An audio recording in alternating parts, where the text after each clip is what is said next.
Ulama teman-teman sekalian terbagi-bagi. Ada ulama tingkat yang paling luar biasa namanya ulama rabbaniyin.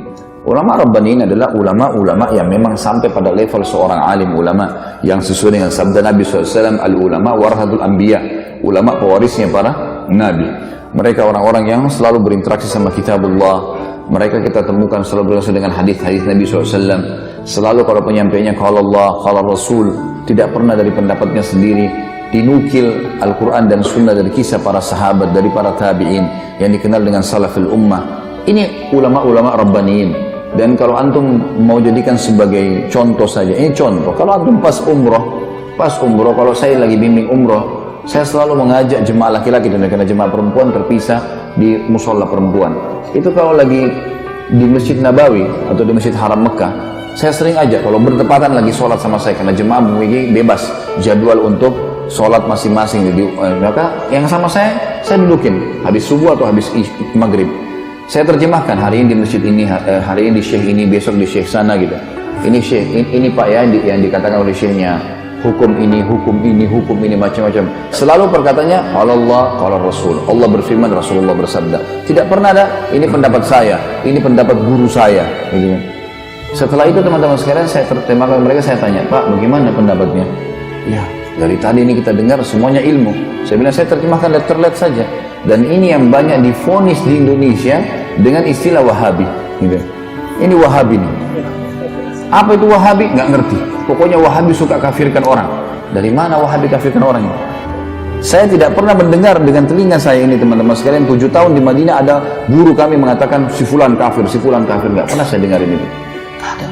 Selalu kalau kita belajar fikih pun Imam Syafi'i mengatakan begini dalilnya, Imam Ahmad mengatakan begini dalilnya, Imam Malik begini, Imam Abu Hanifah begini, dalilnya jelas. Dan tidak pernah mereka mengatakan pilih pendapat ini ya. Dan tidak pernah satu kali pun demi Allah saya dengarkan ada kata berkata Wahabi, nggak pernah. Dan yang mereka mengatakan Muhammad bin Abdul Wahhab ya, yang membersihkan Jazirah Arab dari banyak sembahan-sembahan berhala. Kalau kita baca bukunya, nggak pernah saya pelajari secara khusus itu di kelas, nggak pernah. Selalu kembali kepada buku-buku induk, buku hadisnya. Kita dari tingkat 1 sampai tingkat 4 kuliah belajar dari Sahih Bukhari sampai Sunan Abi Daud, Tirmidzi, Nasai dan seterusnya. Kemudian juga buku tafsir kita pelajari tafsir Ibnu Katsir, tafsir buku-buku induk semuanya. Nggak ada sesuatu yang dianggap asing atau baru. Saya malah terbalik, sebelumnya tahun 89 saya pernah di Kairo. Saya waktu di Al Azhar malah saya temukan di sana, dan saya yakin teman-teman kalau ada yang pernah kuliah di sana tahu masalah itu. Itu kalau lagi mau belajar fikih misalnya, maka ditanya siapa yang mazhab Syafi'i. Saya waktu itu sama sepupu saya angkat tangan. Silakan ke kelas sebelah, gurunya sendiri. Siapa yang mazhab Maliki? Angkat tangan. Waktu itu orang-orang mazhab Maliki banyak teman-teman dari Afrika. Angkat tangan. Kelas sebelah, gurunya datang, khusus materi fikih. Siapa yang mazhab Hanafi? Teman-teman dari Turki datang, pindah ke sana. Siapa yang mazhab Hambali? Oh, teman-teman dari Timur Tengah, banyak datang di sini. Jadi saya ini tidak pernah tahu Imam Malik, Imam Abu Hanifah, Imam Ahmad bilang apa. Yang saya tahu adalah Syafi'iyah. Bas, tidak ada yang tahu. Di Madinah beda sekali. Dan waktu saya masih sekolah waktu itu, tentu saya tidak berbicara sekarang ya, saya bicara di masa saya. Mudah-mudahan sekarang jadi lebih baik. Kalau saya waktu sekolah di Mesir dulu itu, saya duduk di kelas, di sebelah saya ada satu orang Komores ya dari Afrika, sebelah saya lagi sepupu saya. Ya, dari Makassar, sama-sama dengan saya berangkat, anak paman saya. Satu kelas ini ada 47 orang. Nggak pernah kami ketemu kecuali di waktu tertentu.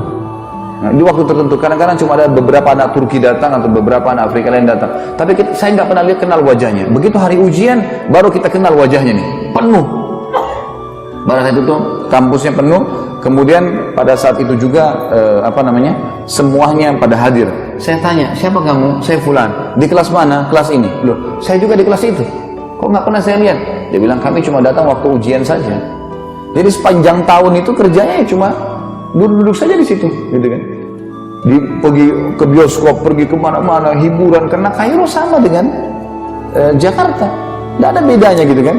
Kehidupan di sana ya kehidupan begitu, bebas kan? Jadi saya melihat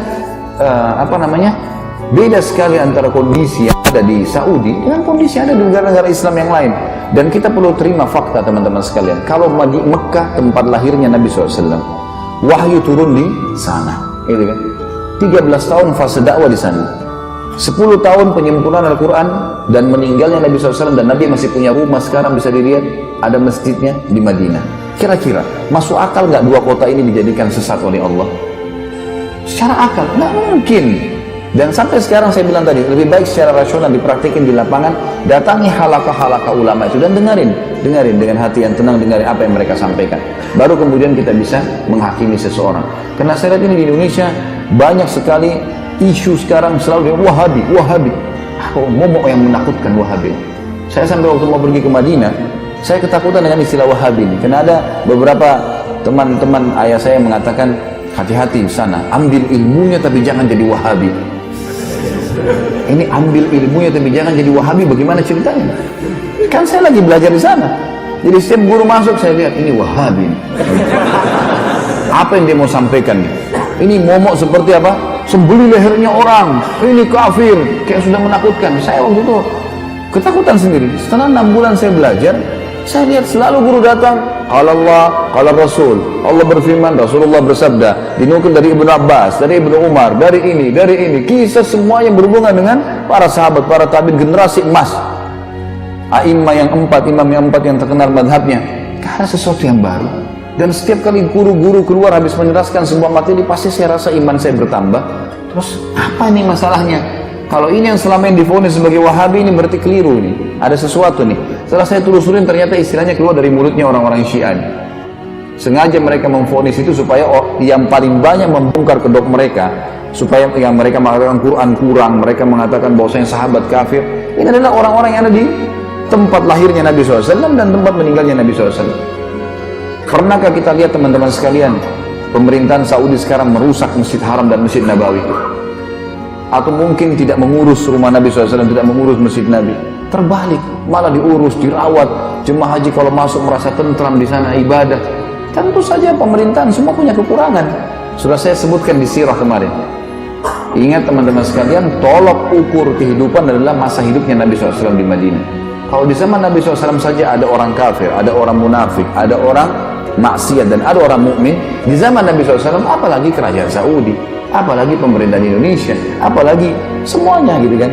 Tetapi saya tetap mengatakan ulama ada di mana-mana, ulama rabbani ada di mana-mana. Artinya di Indonesia juga insya Allah mudah-mudahan ada di antara orang-orang yang kita anggap punya kapabilitas dan kapasitas untuk itu. Tentu bukan saya dan bukan antum. Ini ada orang-orang yang sudah sampai pada tingkat yang luar biasa dari ibadah mereka dan juga ilmu mereka. Mereka hafal Quran, mereka hafal sekian banyak hadis. Sampai Imam Ahmad mengatakan tidak akan boleh seseorang menjadi imam mazhab kecuali menghafal 50.000 hadis. Baru bisa dianggap sebagai seorang ulama rujukan. Makanya di zaman beliau banyak sekali kan ulama-ulama, tapi mereka belum bisa dijadikan sebagai rujukan karena memang dianggap masih sedikit. Kita kadang-kadang subhanallah baru bisa hafal 2-3 ayat, berapa hadis sudah vonis orang macam-macam gitu kan. Kemudian ikut-ikutan terbawa arus mengkafirkan si fulan, menyalahkan si fulan. Kadang-kadang kalau diingatkan perbuatan, jangan akhi, ini Nabi SAW tidak pernah lakukan, ini bid'ah. Wah, ini Wahabi ini berarti. Padahal kalau kita ikuti pengajian teman-teman yang divonis Wahabi ini teman-teman, saya sering bahasanya ini di Jakarta. Sebenarnya kami ini yang sedang berdakwah, saya termasuk divonis gitu kan. Tapi biarlah vonisan ini, semoga Allah berikan hidayah. Seperti gini, ini masjid nih. Ini masjid sudah rapi warnanya, temboknya sudah bagus karpetnya.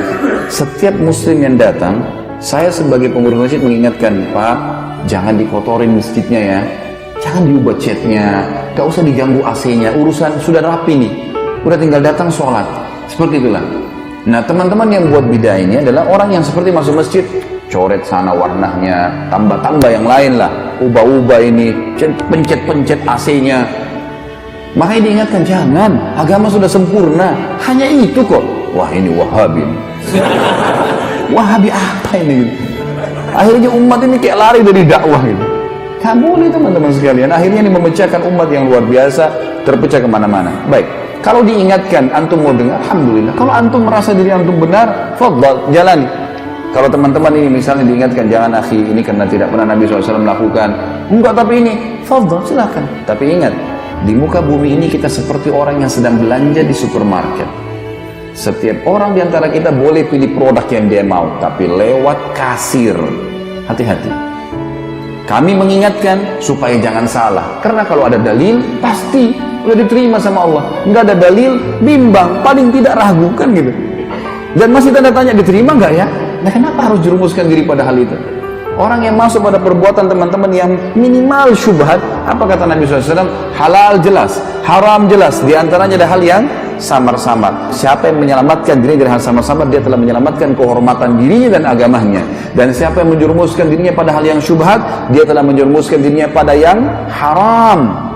Seperti pengembala domba yang bawa domba-dombanya di ladang rumput, yang rumputnya lebih tinggi dari dombanya, sehingga dia tidak tahu domba mana yang dicuri oleh serigala. Berarti dalam Islam cuma ada halal, ada haram. Syubhat pun masuk di sini. Ragu pun nggak ada dalilnya, atau mungkin lemah, ya sudahlah, gitu loh. Ini enggak langsung divonis saja langsung ini. Sekali lagi teman-teman, kalau dianggap ini adalah perbuatan, nggak apa-apalah, ya sudahlah. Jangan dijadikan perpecahan umat, gitu kan? Yang ini perlu diketahui. Ini ulama yang pertama, Rabbani. Ada ulama yang memang ini istilah di para ulama waratha. Ulama waratha ini orang-orang yang terwariskan istilah ulama pada mereka. Tapi orang-orang ini tidak punya kapasitas untuk itu. Saya kasih contoh kayak kita di Indonesia kan, maaf, gelar ustad, ya, ini mudah sekali kan. Siapa saja bisa bicara sedikit agama, ustad. Jadi ini semua divonis. Yang lebih unik lagi adalah, maaf, jangan tersinggung. Ini orang di Indonesia sekarang ahli melintir perkataan ini, ya. Jangan dipelintir lagi. Saya tidak singgung siapapun, dan jangan tersinggung, nggak usah tersinggung. Kalau baik terima, nggak baik nggak usah terima, kan selesai gitu. Gelar haji. Pak Haji ini pulang dari haji 40 hari alim. Dari mana alimnya nih? 40 hari memang di sana belajar, hafal Quran. Kalau kita lihat jemaah haji kita datang ke sana, tinggal di hotel, pergi sholat di masjid, dan kebanyakan nongkrong depan hotel, masih banyak merokok di situ, ngobrol-ngobrol. Pulang tiba-tiba jadi alim. Dari mana ini disulap ini? Bagaimana caranya bisa tiba-tiba berubah ini? Dan kita vonis, oh ini berarti seorang alim. Yang banyak terjadi di Indonesia, dan ini kita sayangkan sekali.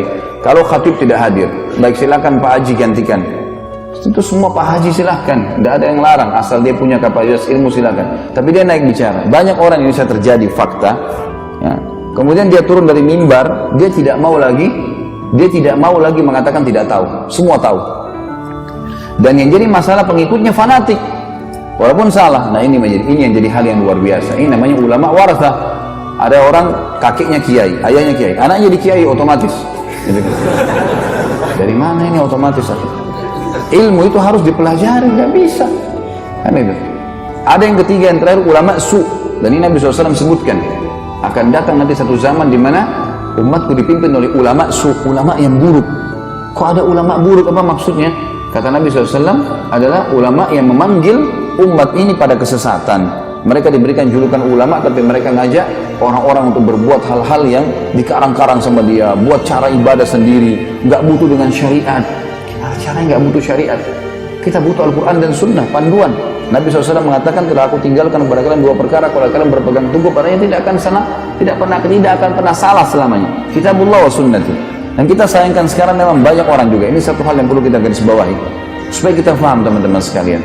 Sekali lagi, tidak menggurui, ya. Al-Quran dan Sunnah, semua sekarang sekte dalam Islam yang mengatakan saya Muslim, kemudian saya disebutkan kepada kelompok tertentu, kami juga punya Al-Quran dan Sunnah, gitu. Baik, semua orang memvonis punya Al-Quran dan Sunnah, tapi permasalahannya ada satu kalimat yang mestinya kita tempelkan dengan itu. Apa itu? Sesuai dengan pemahaman para sahabat. Maksudnya para sahabat.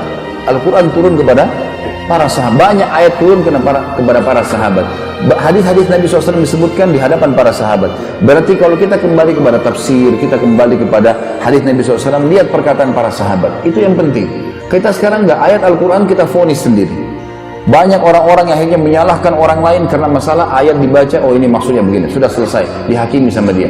Atau ini hadis begini, kemudian langsung divonis sama dia. Padahal sebenarnya tidak kembali kepada pemahaman para sahabat. Ini yang Allahu alam, yang saya tahu akhirnya membuat umat ini banyak kemana-mana pemahamannya. Dan banyak di antara mereka mengatakan, itu kan zaman sahabat. Sahabat juga bisa melakukan, kenapa kita tidak? Tentu saja sahabat melihat Nabi SAW. Apalagi khulafaur rasyidin, gitu kan? Buktinya Utsman bin Affan boleh buat susun Al-Quran, dan zaman Umar bin Khattab dijadikan tarawih 20 rakaat. Siapa mereka? Khulafaur rasyidin. Kata Nabi SAW apa? Alaikum bisunnati wa sunnatu khulafaur rasyidin min ba'di addu alaihi bin nawajid. Berpegang pada sunnahku dan sunnah khulafaur rasyidin. Antum masuk khulafaur rasyidin? Kan tidak kan? Nah iya. Mau disamain perbuatan dia dengan Utsman bin Affan radhiyallahu anhu, dari mana ini? Tidak bisa ketemu, ada dalil menjelaskan masalah itu kan. Berpegang teguh pada keduanya walaupun dengan gigi geraham kalian. Abu Bakar, Umar, Utsman, Ali yang disepakati Khulafaur Rasyidin, sunnah mereka yang kita ikutin, perbuatan-perbuatan mereka, contoh yang mereka lakukan, bukan kita teman-teman sekalian, gitu kan? Jadi kita harus jangan tarik, oh itu buktinya sahabat bisa buat, kita juga bisa buat. Nggak bisa. Pada saat itu para sahabat ada, masih hidup dan mereka sepakati untuk itu. Ini yang perlu kita ketahui. Allahu a'lam.